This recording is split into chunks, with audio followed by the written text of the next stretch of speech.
Good afternoon and welcome to the Society for the Rule of Law's webinar on public corruption. My name is Gregg Nunziata and I am the Executive Director of the Society for the Rule of Law. Before we get into our conversation today, just a little bit of background and information. If you're not yet familiar with us, the Society for the Rule of Law is a national membership organization of conservative, libertarian, and center-right lawyers who are dedicated to upholding the rule of law and defending the Constitution above our partisan or policy preferences.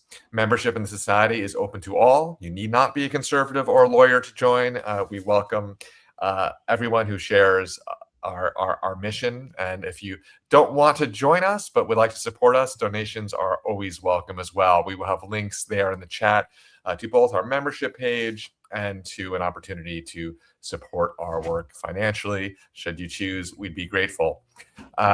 Just a couple of other updates on our recent work. We launched a new Substack a couple of weeks ago and are really thrilled with the response. I think we have about 16 or 17,000 subscribers today, and I hope to add to that every week. There's been great content there, some of which is relevant to the conversation we're going to have today. I think there's a couple of pieces up on the pardon power. We had a really strong reflection from former Attorney General Gonzalez on the politicization of the Justice Department, and lots of other content there. There's more material being posted every day, so please check out the Substack. It's a project of the Society for the Rule of Law Institute.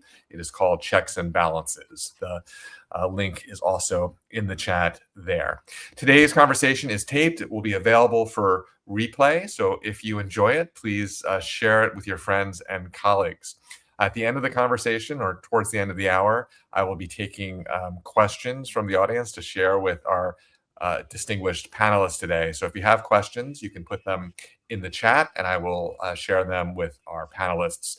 You don't need to wait till we get to the question period. As thoughts occur to you, please post them in the chat and I will be monitoring them throughout.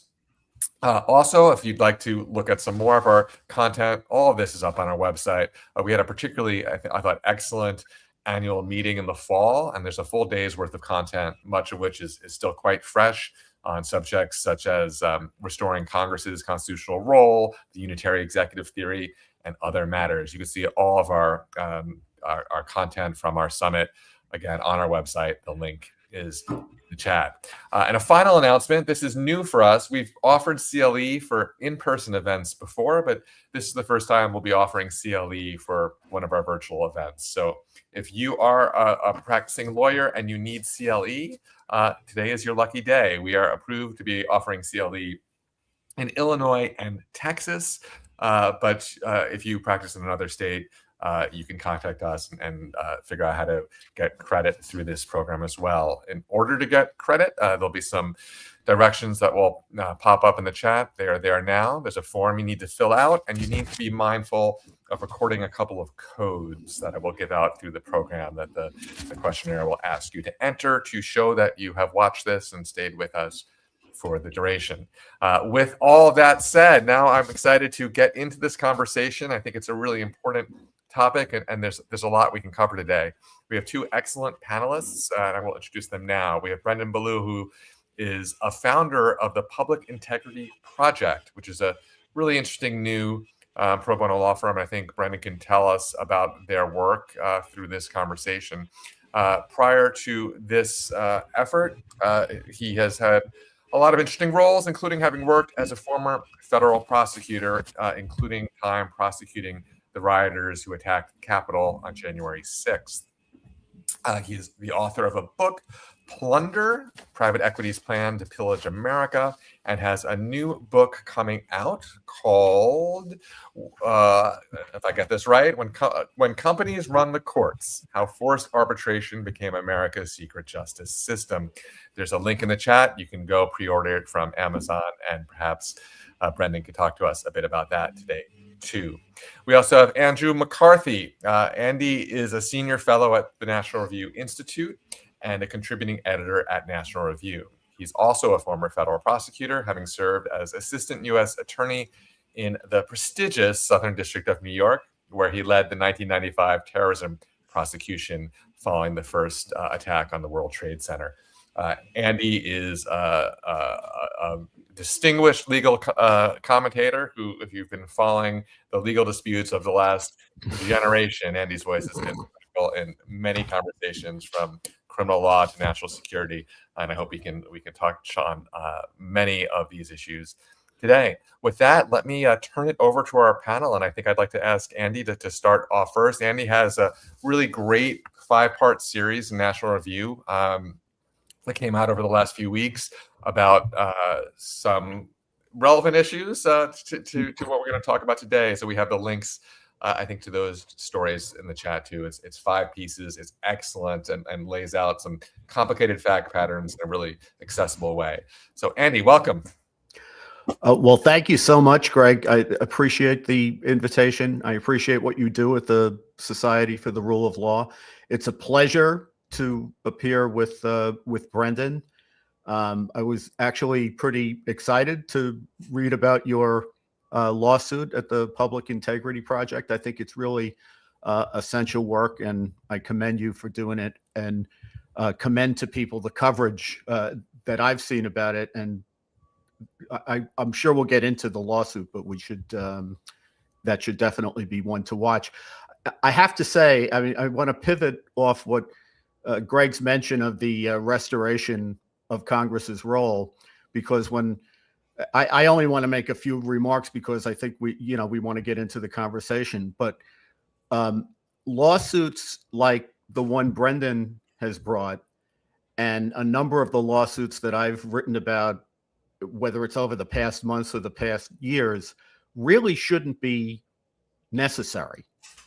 If the system were actually operating the way that the system is designed to operate, the notion, especially to the framers, that you would have to turn to the third branch, the weakest branch, the apolitical branch, in order to do the heavy lifting that's supposed to be done by the first branch, I think would have been quite surprising. But we've seen again and again and again this problem. And I think, the unfortunate place where we are right now is that we're turning to the courts consistently because the assumption, I think, in our system is that the people's representatives would represent their states and their institutions and be jealous in protecting their institutional prerogatives. And instead, in the modern media culture that we're in, the incentives on the first branch have driven people to the polar extremes. Right now, they're populist polar extremes, but the point is that most of the country, I think, is in the middle. And I say that I'm not pretending to be a moderate centrist. I think most people who know me would say that would not be an accurate description. But I do think that we have to be realistic that most people in the United States are not political ideologues, and they live in the practical center of life. And the politics that we have now is dysfunctional in the sense that it doesn't really represent them. The incentives push people to the extremes. And the result is that Congress can't function as Congress. And the most important thing for our purposes of what we're discussing today is that when the framers designed the Constitution, they armed Congress with an arsenal to correct and to discipline executive excess and executive overreach, executive abuses of power. And when Congress doesn't do that job, I think we have 2 big problems. One is that Congress alone can effectively do the job. And if it doesn't, we get much more executive abuse of power. And we're now seeing that in a variety of different ways. We're seeing it in the abuse of the pardon power. We're seeing it in an issue that I think is going to be a very big issue in the coming months, and that is the effort to install loyalists in the U.S. Attorney's Office circumventing Congress's appointments power. It just happens that the way the system works, statutorily, there's a few things that you can do for a certain limited period of time to put people in power who haven't been, or put people in those offices who haven't been confirmed. But those are, they're designed to be temporary measures. And when the temporary runs out, what you end up with is what we're now seeing in a number of different jurisdictions, particularly big districts in blue states like New Jersey, Los Angeles, Arlington, or Alexandria, Virginia, and so forth, where we don't have confirmed U.S. attorneys. And we're at the point now where judges are starting to say that these appointments are invalid, and potentially the prosecutions that have been brought are invalid as well. And the beneficiaries of that may be as many as thousands of hardened criminals, many of them recidivists, who should have straightforward prosecutions, but those prosecutions are now in jeopardy because they were brought under invalid U.S. attorneys. Every place where Congress has dropped the ball and the president has perceived that as running room creates problems for us system-wide that I don't think we've even anticipated to this point. And the problem is not only that we get more executive excess, but if Congress doesn't function as Congress, we have other actors who have to jump into the breach, namely the courts. And when the courts have to deal with this, when they're not the body that the system intends to deal with it, we get other problems downstream. So, for example, I wrote yesterday about a case involving Chief Judge Boasberg in Washington, who suppressed 2 subpoenas in the highly politicized investigation of the Federal Reserve Chairman, Jerome Powell. Now, I think, anyone who is concerned about lawfare, and I think we all are on this panel, you look at that and you say the bottom line of that ruling is correct to the extent that subpoenas get quashed and an investigation that should never have been commenced in the first place may end up having to die on the vine. The problem is when an actor in the system who is not the intended actor has to discipline the executive branch in this way, there are unintended consequences. So the result of Judge Boasberg's opinion, if it holds, is that criminal defendants are now going to be able to challenge the exercise of prosecutorial discretion to bring investigations against them. The system assumes that the executive branch is going to faithfully execute the law, and it's not going to open investigations against people unless there's a good faith reason to open them. And for that reason, prosecutors traditionally have had unreviewable discretion in terms of who gets investigated and who gets prosecuted. Because of the abuse of that prosecutorial power, the court has had to step into the breach. But if the court steps into the breach, that creates a precedent for every criminal who is brought into the system to take advantage of that and challenge the basis for a prosecution, which, when you account for the tide of litigation that's going to cause, diminishes the quality of justice in the system. So I just think across the board, what we're seeing is Congress drops the ball, Congress goes AWOL, we get more executive abuse of power, and when others jump in to try to remedy the problem, that gives us a variety of unintended consequences that we're only now starting to understand how to deal with. Thank you, Andy. I feel strongly about that as well. I mean, I think that I'm a longtime Senate lawyer and I'm a bit of a congressional supremacist, and I think a lot of our constitutional dysfunctions today flow from the weakness of Congress and the system and its refusal to do its job. Before we go to Brendan, you touched on a couple of things I just wanted to mention, and hopefully we can put them in the chat. On the appointment of U.S. attorneys, the Society for the Rule of Law did file an amicus brief in that litigation on the unlawful appointments of U.S. attorneys, and we also had a statement on the Powell prosecution, which, or at least the Society for the Rule of Law Institute did, which we will drop in the chat as well. And with that, Brendan, why don't you introduce yourself and tell us about your important work? Well, thank you. And thank you for the opportunity to talk to you all. And I'll start off by completely agreeing that I think because of the problems that we're facing right now, the harm to, the institutions that I think all of us really care about, Andy and I both worked at the Justice Department, it's going to be generational to rebuild the reputation that it's spent, a century building up. As by way of introduction, I always like to say when I get the opportunity to talk with folks from the Society of the Rule of Law is that my politics are probably very different from most of the folks on these calls. And, I consider myself very progressive, maybe even leftist, who knows?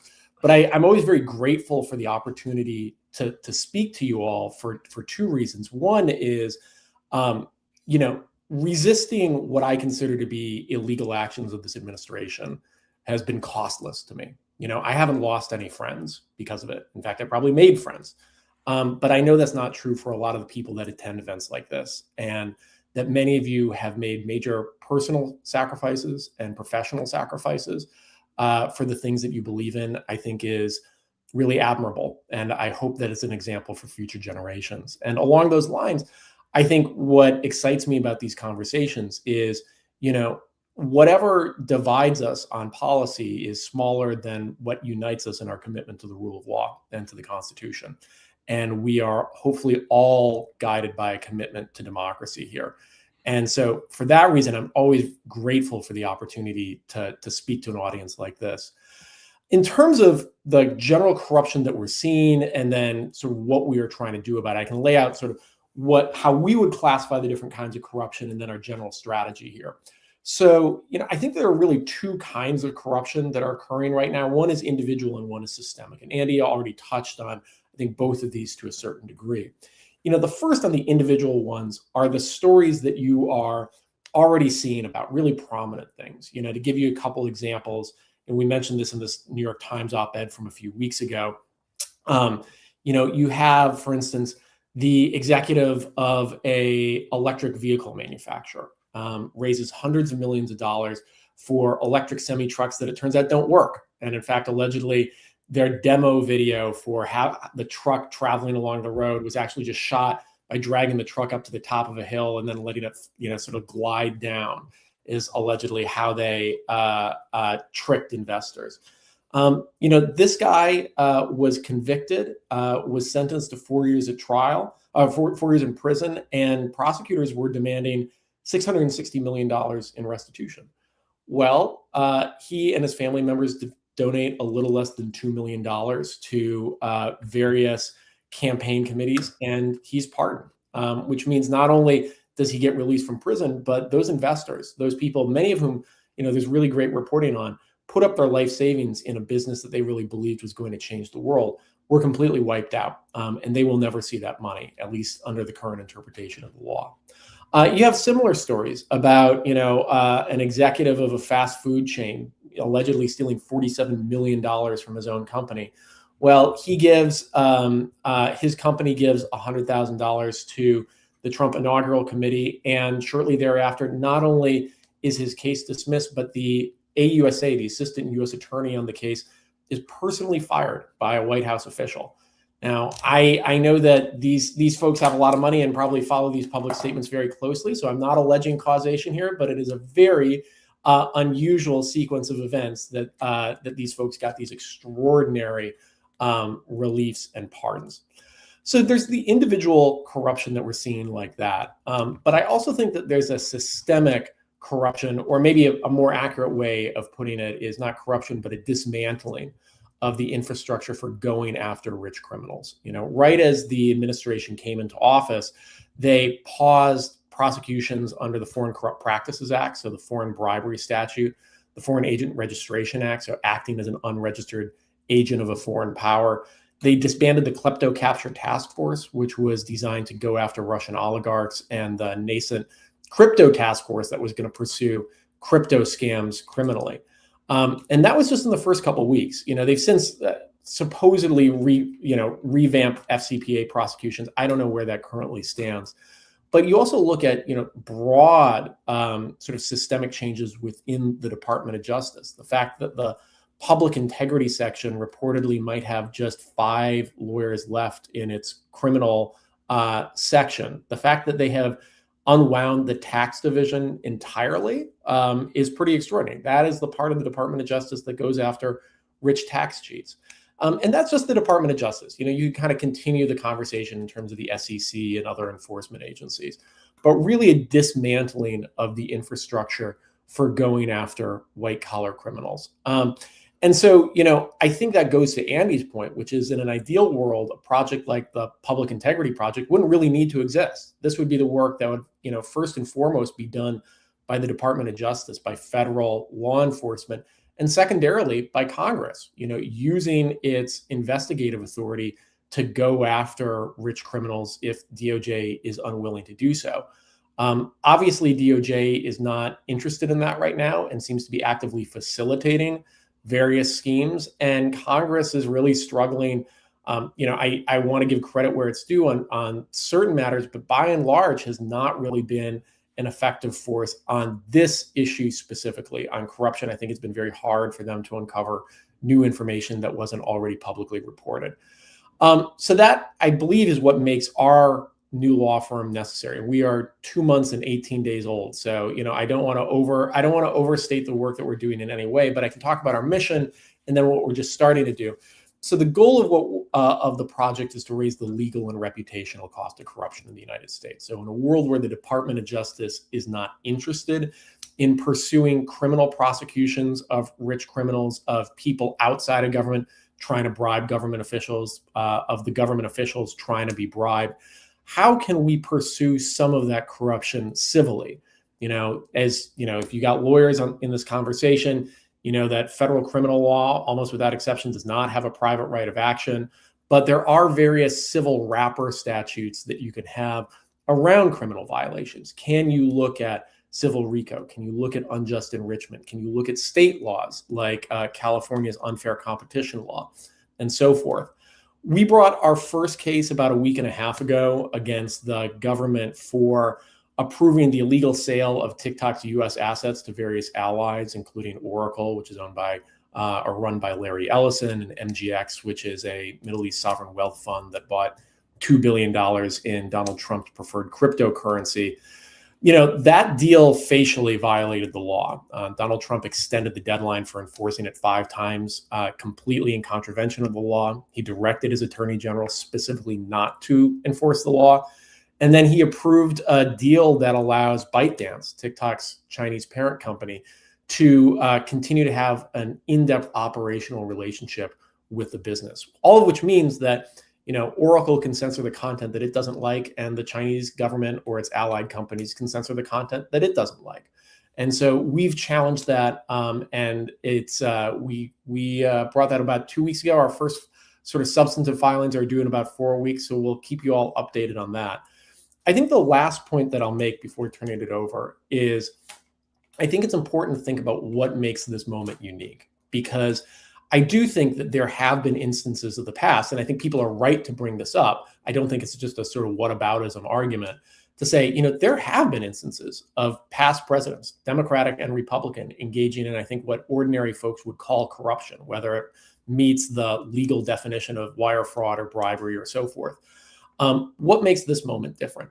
I think 2 things. One, obviously the scale is that Donald Trump has, according to the New York Times, enriched himself by $1.4 billion simply in his first year in office, which is pretty extraordinary, along with his family.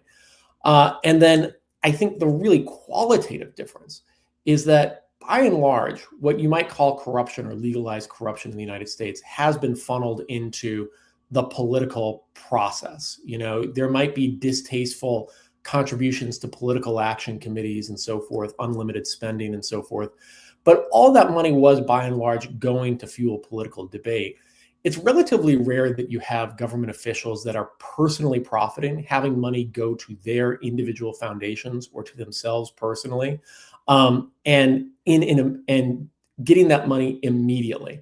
All of which is to say, I don't think you really see personal enrichment by politicians in America in the way that we've seen, in the last 14 months on a just extraordinary scale. So unfortunately, I think that's what makes our project necessary at this moment. But I'm really interested, once we open up the questions, to get your guys' thoughts about what we should be focusing on, sort of causes of action, plaintiffs, targets, and so forth. We're in the market for cases. And so hopefully this can be an ongoing talk. Excellent. Thanks, Brendan. And now let me give our CLE pursuing viewers our first code. It is SRL 26, SRL 26. So, Andy, Brendan says this is largely new, but I know you've mentioned this, and I was also, as kind of a right winger, attuned to these things. We certainly, conservatives, have been talking about Clinton cattle futures, and then the Clinton Foundation, and the Biden family business interests connected to the president's son. Talk a little bit about that and those precedents and how they are or are not different from what we're talking about today. Well, I thought it was admirable for Brendan, as a careful lawyer, to throw that word scale in as the element that distinguishes the last 14 months from what went beyond, because or before. Gregg, you're right. There's been, no shortage of self-dealing, but the scale does make it very different from what we've seen, I would say, in the last 10 to 15 years. Maybe that's inevitable. Maybe the fact that in some ways we normalize the system, which I think is a system in the sense that it depends on Congress's being defanged, and therefore I wrote a book in 2014 called Faithless Execution about impeachment. For some reason, no one wanted to talk about impeachment in 2014, but we did spend a lot of time talking about it in the last two presidencies, including this one, the second interrupted term. But when I say systemically, what I mean is, if you get to a point where Congress is not going to use its very strong arsenal to rein in executive abuses of power, then what you convey to the president is that he can get away with anything that he thinks politically he can get away with. And I think we've seen more audacious behavior over time. For example, you mentioned Clinton. I was still in the U.S. Attorney's Office when I read in the newspaper the morning after Clinton left office that he had pardoned Susan Rosenberg, who was someone, a terrorist who I had actually had a 1.5-year litigation to keep in prison. And then the president pardoned her going out the door. But the more famous of those pardons was the Mark Rich pardon. That was an outrage when it happened. It would be run of the mill now.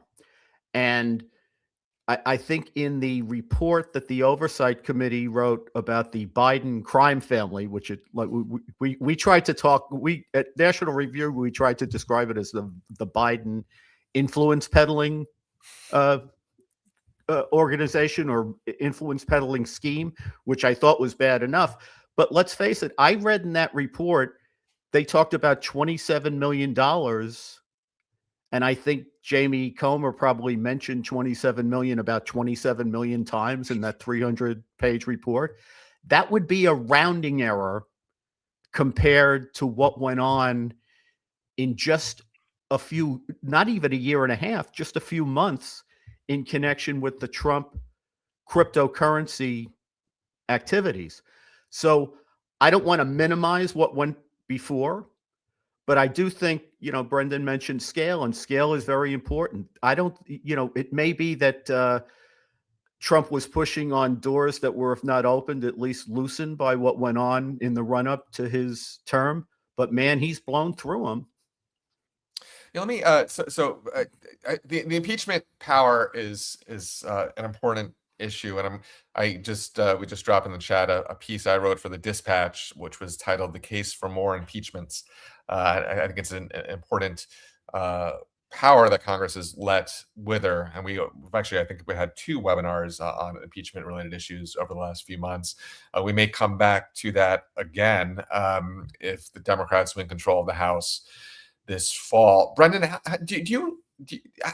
have you given thought to how the work that you are doing and people like you are doing might interact with potential impeachment inquiries or other oversight should the power of Congress change? Are these related tracks, parallel tracks? Yeah, I've really more thought about it in relationship to how we can help journalists rather than how we can help members of Congress. But I think it's one and the same, which is, right before this conversation, I was talking with an investigative journalist and saying, I was saying to him, how can we be helpful for you? And, one of the great things about being a lawyer is if you get past a motion to dismiss, you get discovery. And I think, once again, in a world where federal prosecutors in particular are just completely uninterested in the current moment in terms of corruption, I think to the extent that we are going to find new information through legal mechanisms, it is primarily going to be through civil litigation. You do have state and local prosecutors, you do have state attorneys general. They are incredibly thinly stretched. And, to the extent that they're doing criminal prosecutions, those take a long time. And generally you only release the documents that you absolutely need to. So my hope is that, and we are one star in a very large constellation of organizations that are doing this work, that we can be a truth-seeking mechanism by which we can help journalists and, to your point, ultimately help members of Congress. Both, this is a nonpartisan effort in rooting out, or at least a nonpartisan intention in rooting out corruption here. So, if we can be helpful to investigators as they're trying to uncover what's going on in specific departments and agencies, we absolutely want to be. We see that as part of our mission. Have you thought about, could it run the other way? Would congressional inquiries and oversight, Congress has subpoena powers, could that be helpful to litigation? Yeah, it's funny. I think Congress is very, in my experience, and Gregg, I'd be really curious for your personal experience on this, is my experience is in the current moment, Congress is issuing some subpoenas. The administration is telling them to pound sand. And then Congress is generally very wary of trying to get those subpoenas enforced in court, either because they're worried about developing bad case law or they're worried about the administration ignoring a court order. Yeah. So I have not, in my very limited conversations with Congress, seen them as particularly interested in being aggressive in that route. Maybe that changes after the midterms if Congress changes hands and they're feeling more emboldened on these sorts of things. I do think, though, for any sort of congressional staffers that are out there that are listening to this, I do think that there is still a benefit to members of Congress being active on these things, even if they can't get a legally enforceable subpoena to get information on these things.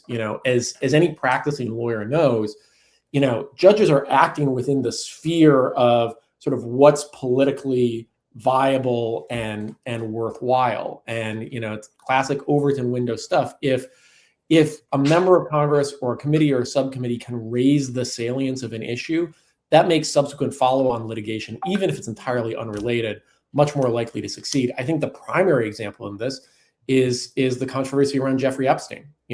Thomas Massey and Ro Khanna have been extraordinarily successful at raising the salience of this issue and has now created a law that gives people a potential cause of action for getting documents in a legally enforceable way. Okay, I just want to remind our viewers that I'd be happy to take any questions you want to submit, and you can start sending them in now, and we will turn to them later in the program. I mentioned your 5-part series at National Review, and everybody should go and read the whole thing, but it might be useful for you to just give us some highlights now, because it sounds maybe a little bit complicated or exotic. There are sheiks. There's the Chinese Communist Party. There's cryptocurrency. There's. I mean, I don't know if it's sexy enough for a movie to be there, but there's a lot going on, and I don't know how much it's really broken through to the public consciousness. So can you give us kind of a highlight of what you covered and the billions of dollars involved? Yeah, I'm concerned that it won't break through just because my own experience with this has been that when you talk about crypto, people's eyes quickly begin to glaze over. And that's even speaking with lawyers who have experience in criminal prosecution.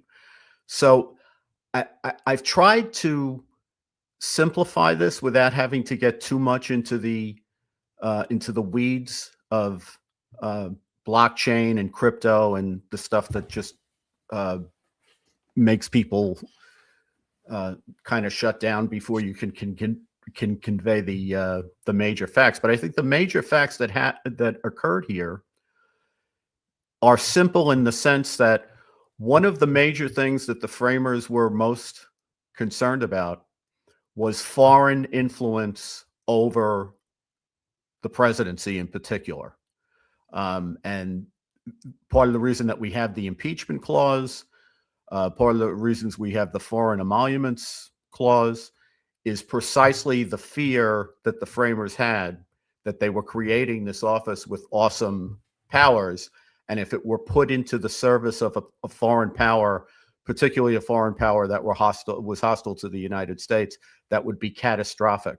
And I don't think catastrophic is hyperbole there, because when these provisions were put into the Constitution, the existence of the United States was no sure thing.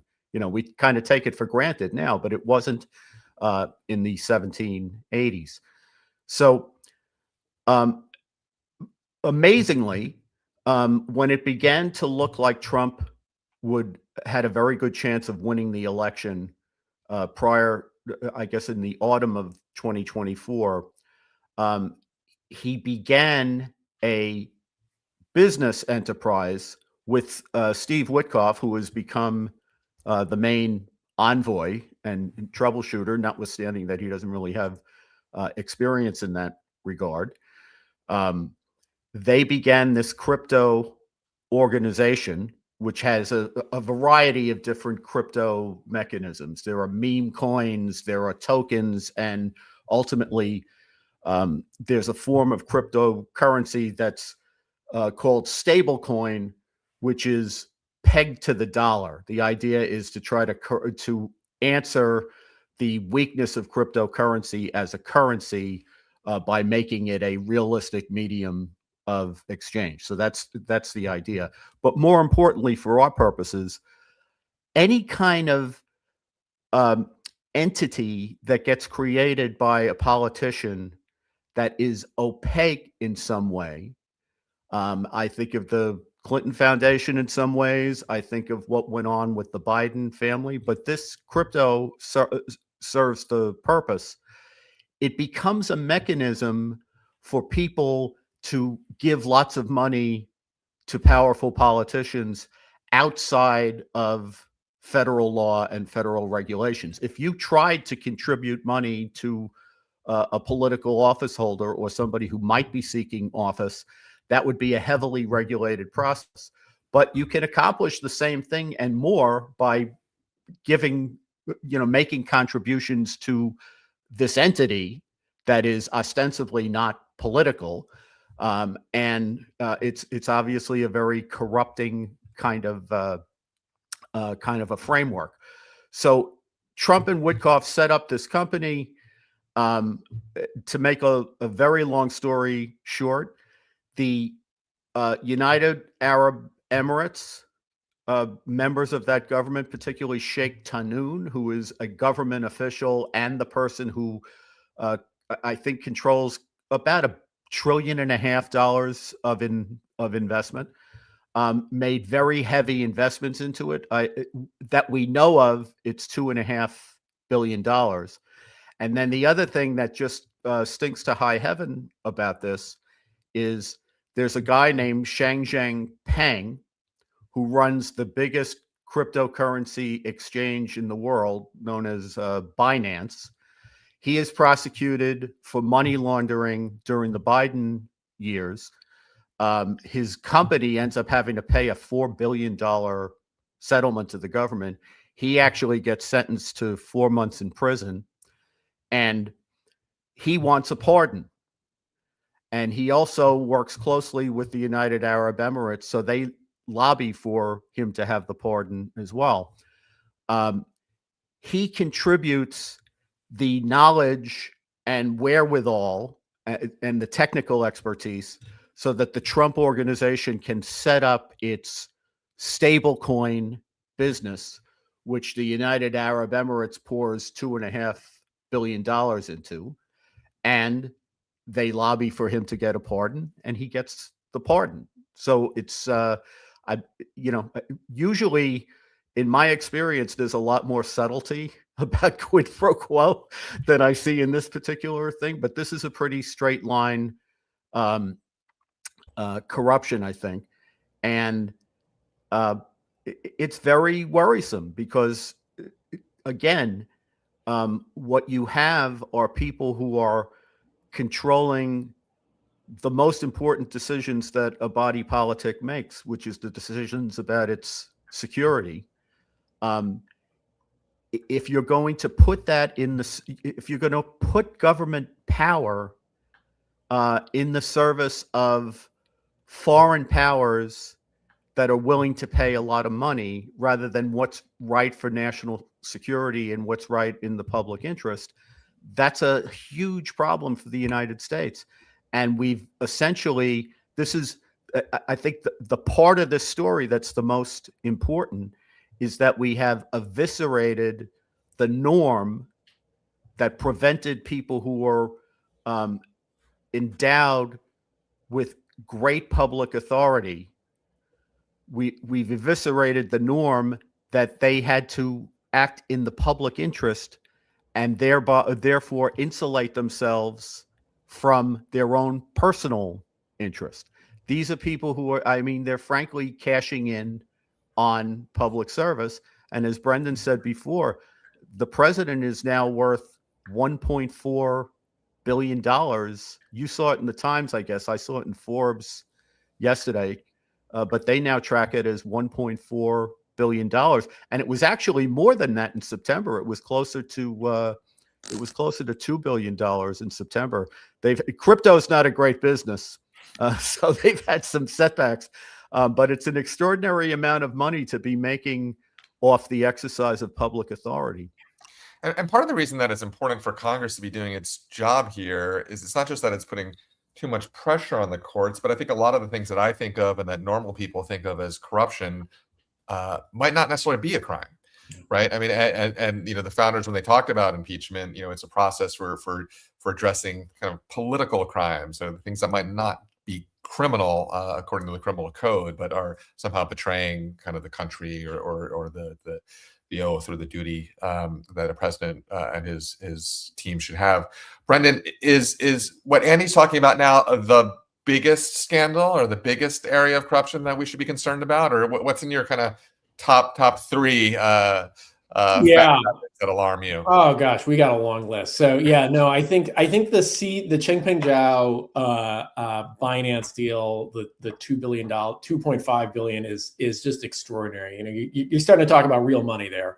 I think that is related, I think, to a broader sort of ring of extremely concerning pardons that came after donations to the Trump inaugural committee specifically. I gave some examples at the beginning. There were some other folks that donated to the Trump. I think it was either 18 people or companies donated to the Trump inaugural committee, and then either had their government investigation dropped, their civil case dropped, or their criminal case dropped, which are essentially unprecedented government actions. And I mean, we did some research, and one of the things that I think is important to point out is that people are still getting investigated and sued and prosecuted for the exact same fact patterns as these people. But the people getting prosecuted have one thing in common, which is they didn't donate to the Trump inaugural committee. So there's a very clear connection, sort of, if you did it, it seems like you get good responses. If you didn't, you don't. So I think that's probably number one. I think number two is I personally am extremely concerned about how the Ellison family has been able to amass a media empire really in a matter of months. This TikTok deal in particular, where it's now been disclosed that the investors, including Oracle, are going to give $10 billion to the government. And we don't know if that's the final resting place for that money or if it's going somewhere else long term, I think is extremely concerning. And again, this is where I think we can be united in our perspective on things, even if there's sort of disagreements on policy, is you don't want merger decisions to be made on whether or not the coverage of the company that's getting merged is favorable to the president or not, Democratic or Republican, I think is very concerning. And you've seen that happen in so many other countries. So that's something that we've got our eyes on. I think the last thing that I think we're really interested in is independent of the Trump inaugural committee. There's just so many pardons that have been issued. Maybe there's a quid pro quo, we don't know, but they have eliminated millions, tens of millions, hundreds of millions of dollars in potential restitution for victims. And I think there's a really interesting line of case law to be explored to see whether a pardon actually extends to those sorts of restitution obligations. It's pretty clear that a pardon gets you out of prison. It's less clear that a pardon eliminates a property interest that somebody else had in restitution. And so I think that's something that we want to explore and push on. Andy, apart from the complicated nature of crypto, some of these stories are pretty lurid, and I'm puzzled that it hasn't broken through much. And I'm curious why you think the public seems disinterested, and maybe particularly conservatives seem disinterested. I mean, I come from an outer borough family that is, pretty well in the kind of the mainstream of sort of populist conservative thinking, and I think a lot of Trump's appeal to people at the beginning and still today is this idea that he can't be bought, that he would drain the swamp. I mean, there was this folks who were fed up with corruption in Washington were drawn to Trump, and they're still drawn to Trump. I would have thought that some of these stories would undermine his standing with that crowd, but it doesn't seem to have. He's got a very devoted following, and I think it's an important base for him. It's an important threshold. I think no matter how bad things get for him, the likelihood is he keeps like a 37-38% share, which is, that's not great if that's all you have, but it's a lot to fall back on. Yeah. Gregg, I think in the nature of there's nothing new under the sun, I remember distinctly in connection with the Clinton years that the Whitewater scandal was very complicated. And if you looked into it closely, it smacked of corruption, but it was very labyrinthine in trying to explain it to people, and it would make people's head hurt when you got about 30 seconds into it. And then the Lewinsky scandal came, and that was something that people could instantly wrap their brains around. It was very simple, it was very straightforward, and as a result, I think media coverage gravitates to the thing that's easier to understand rather than the thing that you would actually need media coverage for, which is to take something that's complicated and explain it to people. Very similarly, I think now the crypto stuff is, I can personally tell you, I've been writing about it for over a year. There is a resistance to it just because it involves something that's, people think is new and different and complicated. On the other hand, Epstein is something that people can instantly grasp the importance of.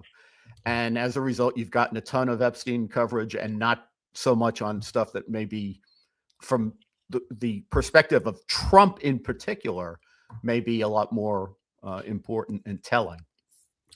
Let me pause here to give our second code for the folks who are pursuing CLEs, and that second code is SRL 76. SRL 76. We have a question from the audience. I guess I'll put it to you, Brendan. Apart from all the work you're doing, has the present situation led you to believe that we need reforms, either in the form of constitutional amendments or of new legal authorities to address corruption or abuse of the pardon process, or any of these issues we've been talking about today? Yeah, well, I'll say if federal criminal laws, or at least some of the key ones, had private rights of action, that would make our lives very straightforward. The only one that really has that is civil RICO. But I bluntly, our criminal laws were not written with the assumption or the belief that you would have an administration engaging in the kinds of actions that it currently is. So this just really wasn't anticipated. So I think that there's certainly ways that we could revise some of these criminal codes to make it a little bit more accessible for private plaintiffs in the absence of public action. And you actually do see statutes like that at the state level.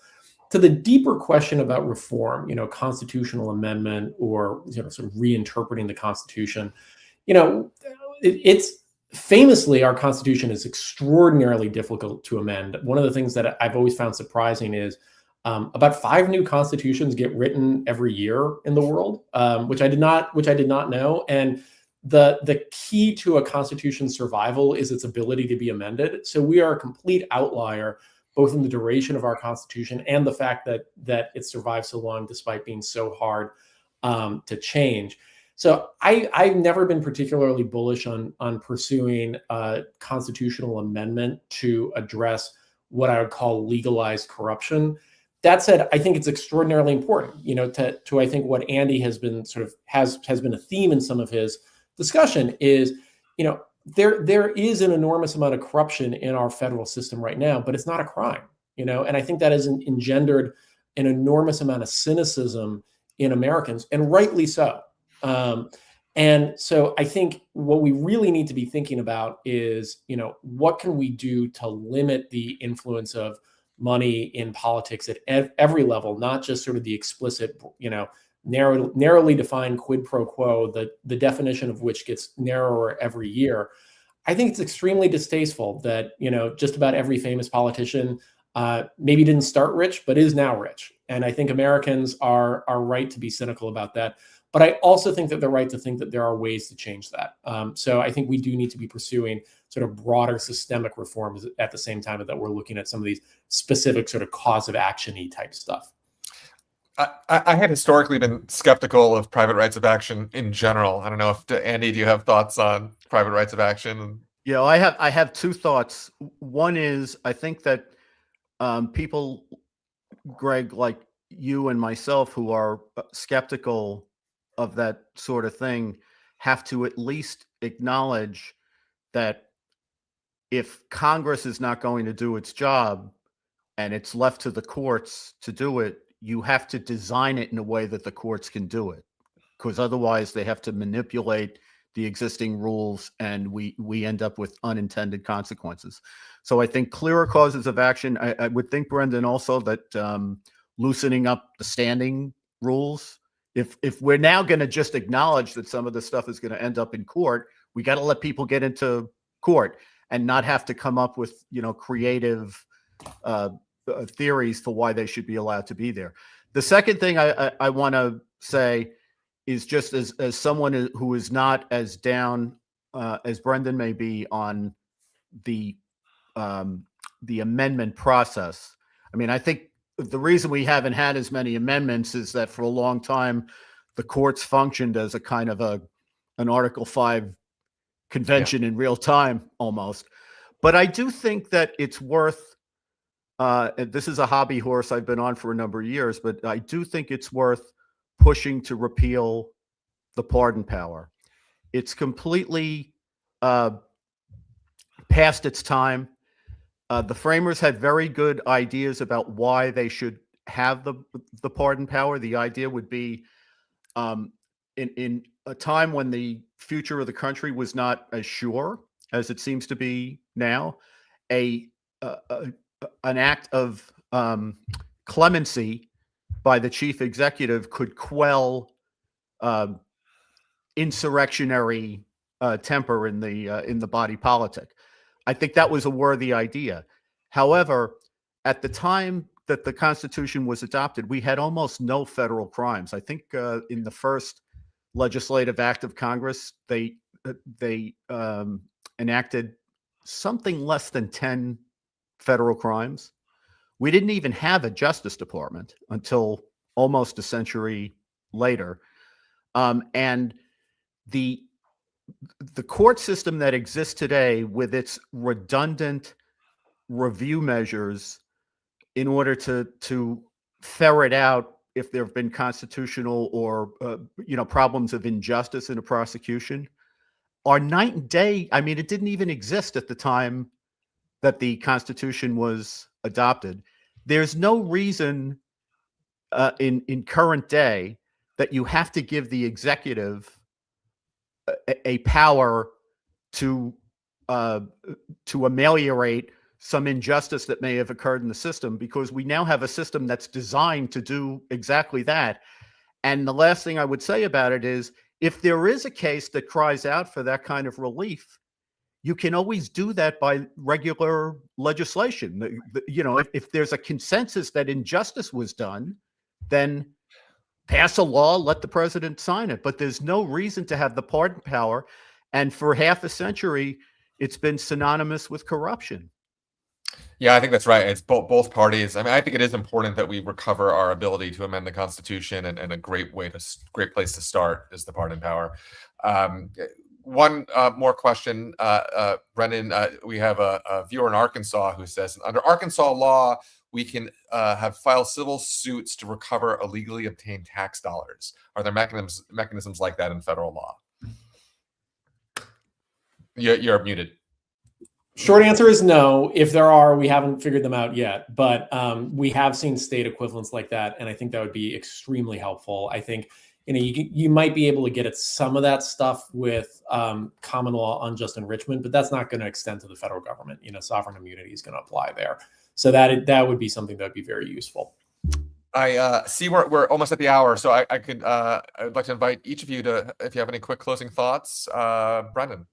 Very briefly, I'll just say, I think we've spent a lot of time talking about the problems in the world. I will say, I think one of the benefits of doing this work is you see people that are extraordinarily committed to a specific issue, and one person makes extraordinary progress on things. So I hope that people actually understand their own power in some of these things. Visit our website, see what we're doing.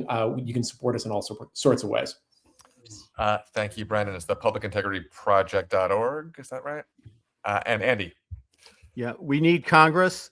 We also really need to have a Justice Department with integrity. And if we lose that, I think we have no idea what the damage is going to be to the system. Because there are so many issues in the press of time, I don't know that we got as deeply into. It was probably worth another conversation to get into all of the dysfunction that we have right now at the Justice Department. But if you don't have equality of justice under the law, then you don't have rule of law. And if you don't have rule of law, you can't have a flourishing, free society. That's how important it is. Thank you, Andy. I certainly agree, and I think that's a sentiment that's widely shared in our ranks and with our viewers. So thank you so much, and we'll have to certainly return to conversations about DOJ. We have a bunch of webinars in the works. I don't know that anyone has been announced yet, but I'll mention, because we've talked about it a bunch today. We're having one focused on the pardon power, and a new book out on that subject from a University of Virginia law professor, and that will be on April 7th at noon. But in general, just follow us on our socials for all these updates. Lots of programming to come. You can follow us on Substack, YouTube, Twitter, Blue Sky, LinkedIn, and Facebook. And this conversation today was recorded. Feel free to share it with friends and colleagues. If you're not a member yet, please consider becoming a member. And if you are a member, thank you and recruit some of your friends because our members are what makes all this possible. Thank you all very, very much. Thank you, Brendan. Thank you, Andy. And I hope we'll continue this conversation before too long.